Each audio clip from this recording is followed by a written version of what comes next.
Chers collaborateurs FPM et Crédassure, c'est un plaisir aujourd'hui de vous avoir tous réunis à l'occasion de ces programmes de formation Banque Assurance. Donc aujourd'hui, nous organisons la clôture de ces programmes qui a commencé depuis 2021. L'FPM ASBEL est un fonds qui œuvre dans l'inclusion financière des micro, petites et moyennes entreprises et des personnes à faible revenu en RDC. Et Crédassure est une structure dont la partie consulting accompagne les institutions financières, les entreprises du secteur privé et public, les PME avec des formations, coaching et l'accompagnement dans l'amélioration des processus opérationnels. Depuis 2021, les FPM, en collaboration avec Crédassure, a formé plus de 150 employés du secteur banque et assurance en RDC. En RDC, comme vous le savez tous, les secteurs bancaires étaient déjà bien installés, mais les assurances ne contribuent pas comme il le faudrait à l'économie du pays. La raison principale était parce qu'il n'y avait qu'un seul opérateur.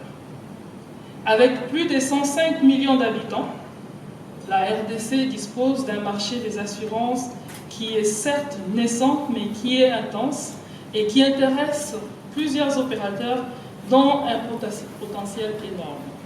Pour accompagner l'ambition de l'ARCA de faire du secteur des assurances un secteur dynamique d'un point de vue économique, mais aussi inclusif, les FPM a lancé cette initiative avec la collaboration des Crédassure depuis 2021.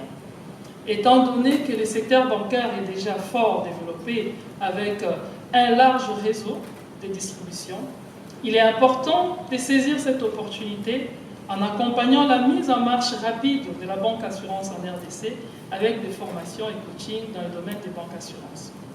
La banque assurance permettra au secteur assurantiel d'élargir son réseau de distribution des produits d'assurance d'une part, et d'autre part, aux deux acteurs d'accroître le portefeuille de leurs clients ainsi que leurs revenus. Pour y arriver, nous avons proposé un programme de formation dont la clôture a lieu aujourd'hui, avec comme thématique principale la banque assurance et le pilotage de la croissance du secteur des assurances en RDC. Je vous remercie tous pour votre présence et je vous présente très rapidement les programmes de la journée.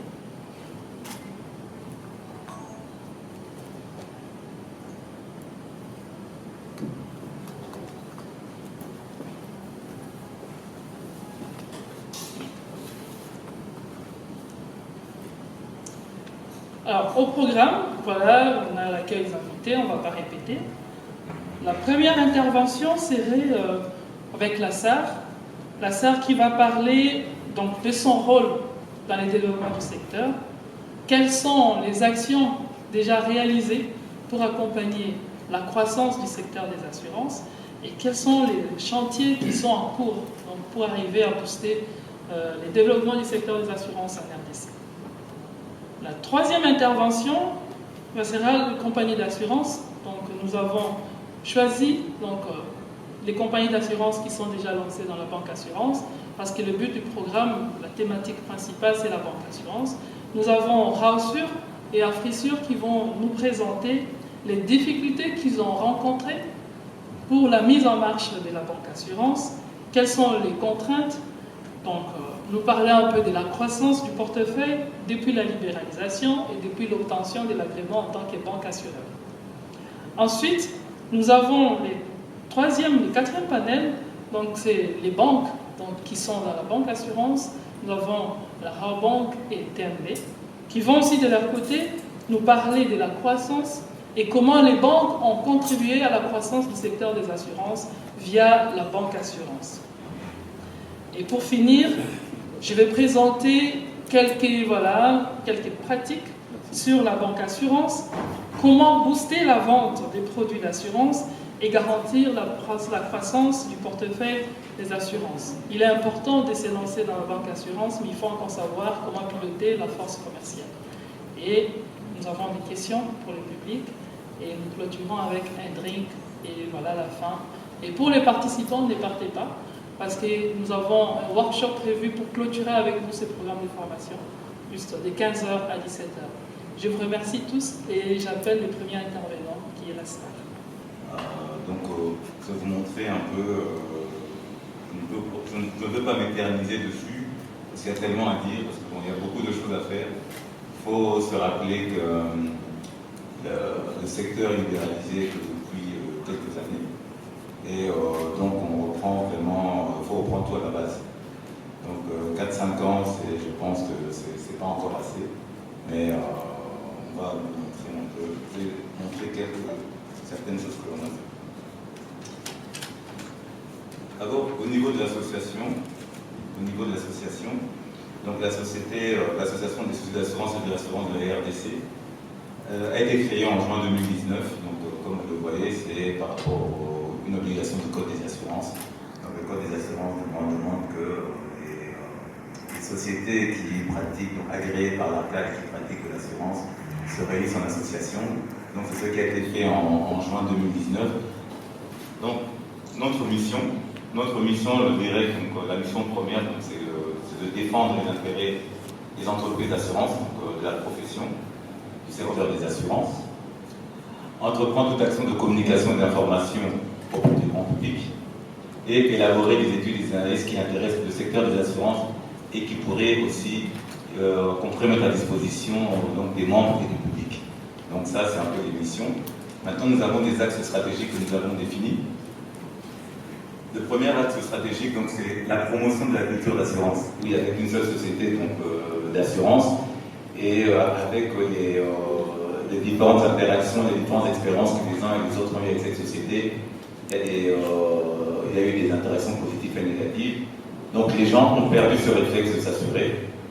Donc aujourd'hui, on peut vraiment promouvoir la culture d'assurance.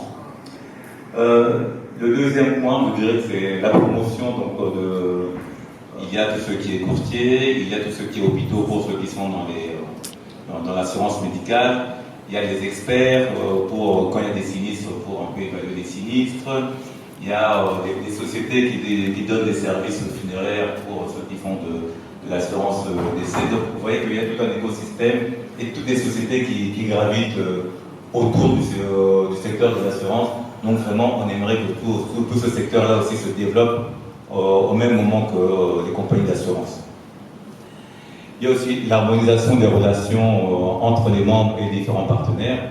C'est vrai qu'au niveau de l'association, on veut vraiment que tous les membres, toutes les compagnies s'expriment et toutes les compagnies disent aussi qu'est-ce qui ressemble du marché pour qu'on puisse évoluer ensemble. Parce que, comme on dit toujours, seul on va vite, mais ensemble on va loin. Donc on veut vraiment aller loin dans cette profession-là, donc c'est pour ça qu'on veut avancer ensemble. Et puis la protection et le renforcement des capacités du capital humain. C'est vraiment difficile. Donc on a mis en point d'honneur justement à mettre l'humain au milieu de notre développement et vraiment organiser des formations au niveau de l'association, des formations qui sont d'abord à destination donc des membres, des employés des différentes sociétés, avant de passer dans une deuxième étape où on verrait peut-être avec les universités et le grand public. Donc ça, c'était très très important. La diffuser, on ne peut pas encore, parce qu'il faut se rappeler qu'on a un organe, une autorité de tutelle qui s'appelle l'ARCA, qui est la seule pour l'instant autorisée à vraiment diffuser les statistiques. Mais il faudrait qu'on voit avec eux pour pouvoir aussi diffuser des statistiques même provisoires qui permettront au moins à tout le monde de savoir où est le marché, parce que souvent on entend les gens dire que oui, l'assurance ça n'évolue pas, ça n'avance pas, mais quand on passe d'un chiffre en 2021 du marché, donc 2020 du marché à 80 millions, et au passé en 2022 à près de 300 millions, vous voyez qu'il y a quand même une évolution. Mais maintenant, c'est dans cette évolution-là, il faudrait que le grand public aussi sache un peu ce qui s'est passé et quelles sont les polices, les polices d'assurance qui fonctionnent, etc. Et puis les sinistres qui sont payés. Parce que ça aussi, c'est un autre problème. C'est qu'ici, on dit toujours, souvent, différents membres aux différentes sociétés, oui, mais les assureurs ne remboursent jamais les sinistres. Et je suis sûr que si je pose la question à tous mes confrères ici, il faudrait que les sinistres se payent en millions et en millions de dollars pour l'instant. Dernier point au niveau des axes prioritaires, donc c'est les propositions des réformes législatives et réglementaires.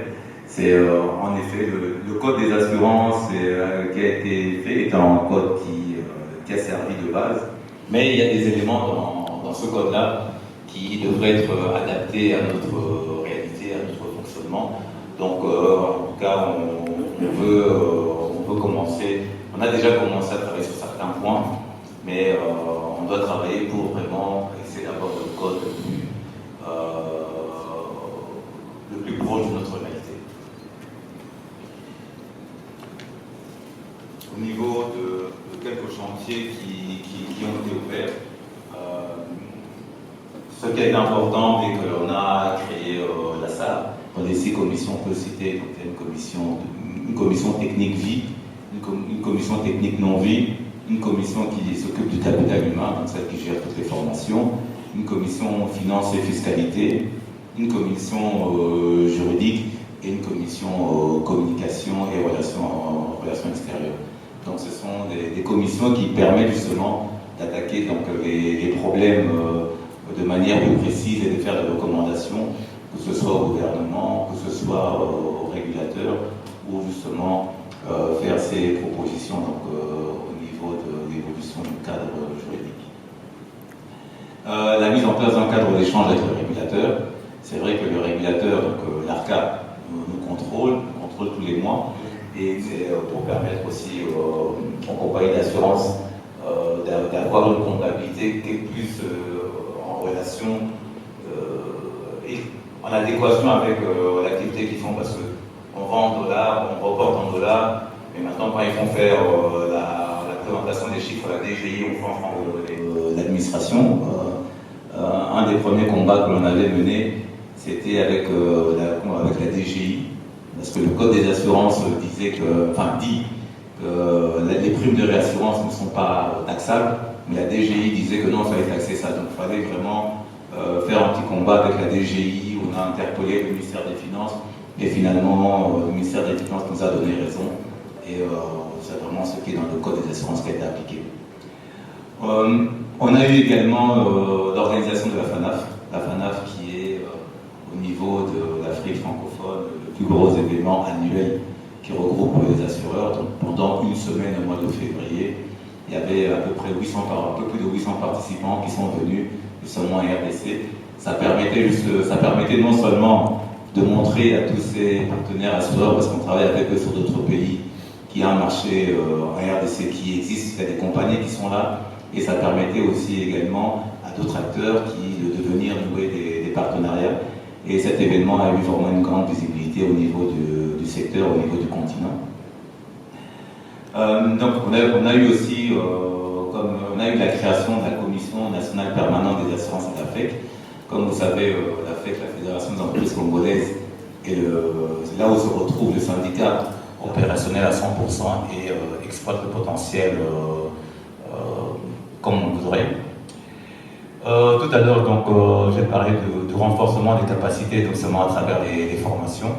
Donc, depuis l'année dernière, et vraiment, ça a permis vraiment véritablement d'augmenter un peu les connaissances des différents stades. Ces formations sont dispensées par nos partenaires et assureurs, donc, qui veulent accompagner le marché congolais, parce qu'ils ont des affaires sur le marché congolais, et ils voudraient que le marché congolais aussi se développe, des structures extérieures.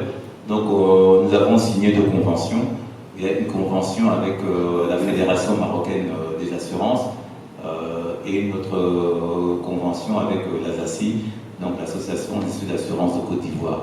Ces 2 conventions ont pour objectif vraiment de nous aider d'avancer très rapidement. Et donc je pense que l'échange d'informations et l'accompagnement justement aussi dans la mise en place de certains dispositifs techniques sera fortement au niveau des prochaines étapes, sans être exhaustif, il y a vraiment, comme je dis, beaucoup de choses à faire. Ça ne fait que depuis 2019 que l'association existe. Donc ça c'est juste une petite partie. Donc je dirais la proposition d'amélioration du code des assurances. Donc, tout à l'heure j'ai bien insisté dessus, c'était un code qui a été créé, qui est une très bonne base, mais dans certains domaines de ce code, dans certains articles, ça ne correspond pas au fait à l'environnement local. Donc, le co-assurance, donc la co-assurance, c'est quand on se met ensemble pour assurer un risque, donc plusieurs sociétés se mettent ensemble. Et là-dessus, il y a des projets de créer des pools, donc un pool minier, un pool pétrolier, un pool PPV. Les pools, c'est vraiment quand on souscrit ensemble et quand les sinistres on paye ensemble. En résumé, c'est ça, on va pas être dans les détails dessus. Mais c'est ça, et ça permettra justement au marché de capter et de garder une grande capacité. Aujourd'hui, avec la jeunesse du marché, la jeunesse des compagnies, enfin l'activité des compagnies sur le marché, pour avoir ces 25% seuls, c'est assez difficile. Donc, on peut les avoir en co-assurance avec d'autres compagnies. Là où les prochaines étapes, donc, on fait des formations, une partie des formations avec les réassureurs, envers les compagnies. Et maintenant, il faudrait aussi qu'on s'approche des écoles supérieures et des universités, peut-être pour voir comment, soit d'intégrer des programmes d'assurance, ou voir comment améliorer les programmes d'assurance dans ces écoles et ces universités. Parce que, en fait, souvent, quand on recrute des gens, on se rend souvent compte qu'on doit recommencer le cursus à zéro. Et le cursus à zéro, c'est du temps, c'est de l'argent, que jusqu'aujourd'hui on a investi, on continuera à investir seulement dessus. Mais si on pouvait avoir des étudiants qui sortent de l'université, qui sortent des écoles supérieures, vraiment qui soient pratiques, peut-être quand je dis les collaborations, ça peut être aussi en termes de stage professionnel. Donc ils voient la partie théorique à l'école, à l'université, et peut-être l'association pourrait offrir plus de stages au niveau des sociétés. Donc ce sont des réflexions que l'on doit faire.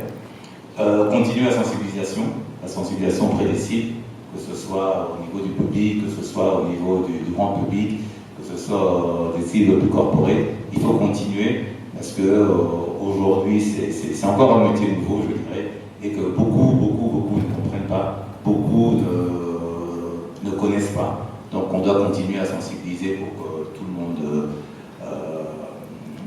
pour que un maximum de gens puissent passer le message, comprendre et justement souscrire à des produits d'assurance.